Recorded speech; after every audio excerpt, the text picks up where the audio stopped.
appoint the National Police Commissioner the same way we do judges? I think the president must exercise his prerogative. Musmaiman want the power taken away, but the ANC is holding on to the remote control. Okay, next one. Let's open the process to the public. Point that I think the president must exercise his prerogative. Look, zero shift, no transparency, just pure presidential protection. Are they hiding something? Anyway, Mr. Skosan, on to him. Abantu beSouth Africa basanathemba ngokuzinza kwesipolisa nokuyisa We were not spectating. Not spectating, then why does the country feel completely unprotected? The math is not mathing here. Ma'am Veronica Mente, your time starts now. Now the question I have is... Thank you, Honorable Mente, for the question. Deputy Minister, for your own report, it says you lose 6,000 every year. So you are in fact going backwards and people are dying and crime is out of control. So Minister, as a follow-up, I want to make practical suggestions. You are correct when you say President Ramaphosa took a different view. But here's my problem. We are at the mercy of President Ramaphosa. Another president could come in and really say, it is my provide to choose whom I like. So can I suggest, one, let's open the process to the public. Two, let's appoint the National Police Commissioner the same way we do judges, have a panel sit and interview them. Three, let's have Parliament be involved so that we can hold these people accountable, so that the SAPS will know when we've appointed the National Police Commissioner, we have somebody that enjoys the trust of citizens. Otherwise, DM, I think we can both agree. Another president could appoint another crook in the police and will end up with more commissions, but crime going up. Thank you very much. Honourable Deputy Minister, that is a comment and you can respond if you wish. Maybe we should treat it as a comment, Deputy Speaker, but say that appointment of accounting officers can be subjected to a parliament sitting to appoint that. I think the president must exercise his prerogative together with the executive. Thank you very much, Deputy Speaker. I think Honorable Maiman is frustrated as some of you with that answer of Kasel Matan. Think about it.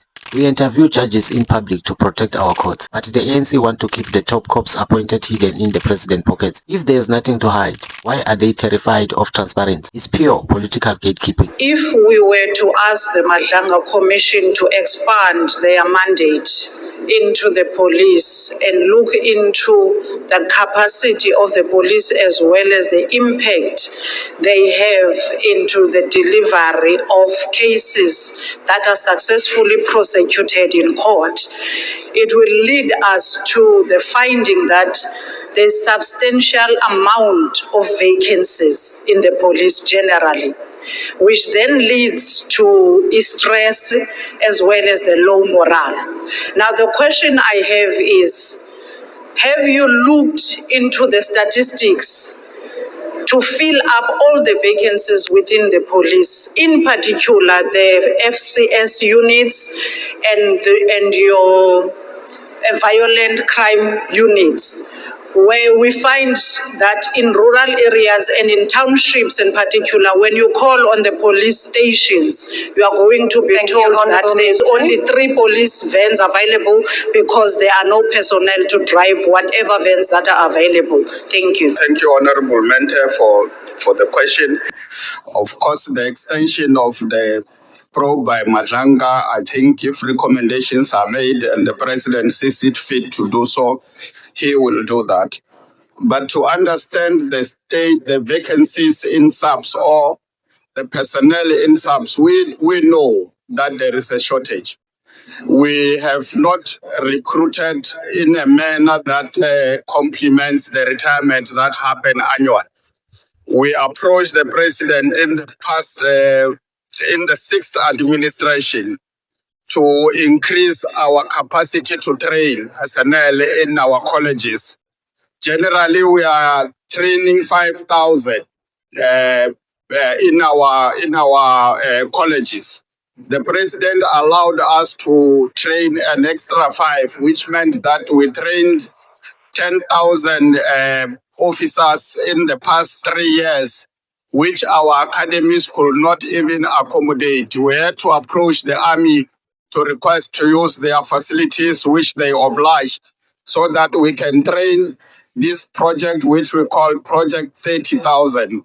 For the past 3 years, we were able to recruit 30,000 trainees who went into different units within SAPS. However, as we speak, the number has gone down, and we have agreed that we must still go back to the president to allow us to continue with the recruitment of 10,000 per annum, because annually we lose plus minus 4,000 people through retirement. And if we only recruit 5,000, it effectively means we are increasing by 1,000 per annum, which will not address the shortcomings that we have. The number of officers that we have today is less than what we had in 2010. So you can see the gap of what happened between 2010 and 2022. Thank you, Deputy Minister. Your time has expired. Thank you.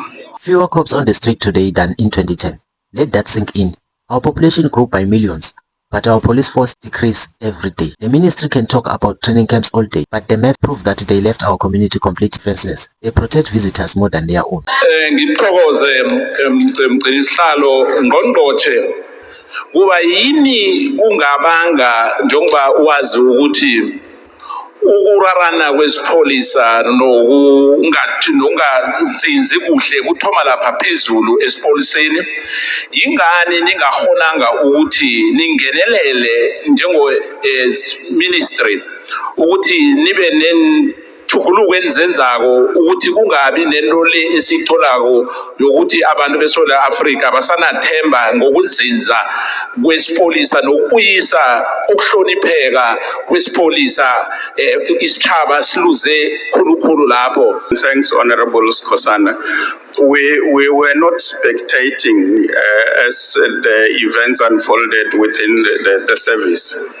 It's on record that the suspended minister did take action to try and assist in mediating on the tensions that existed at that level.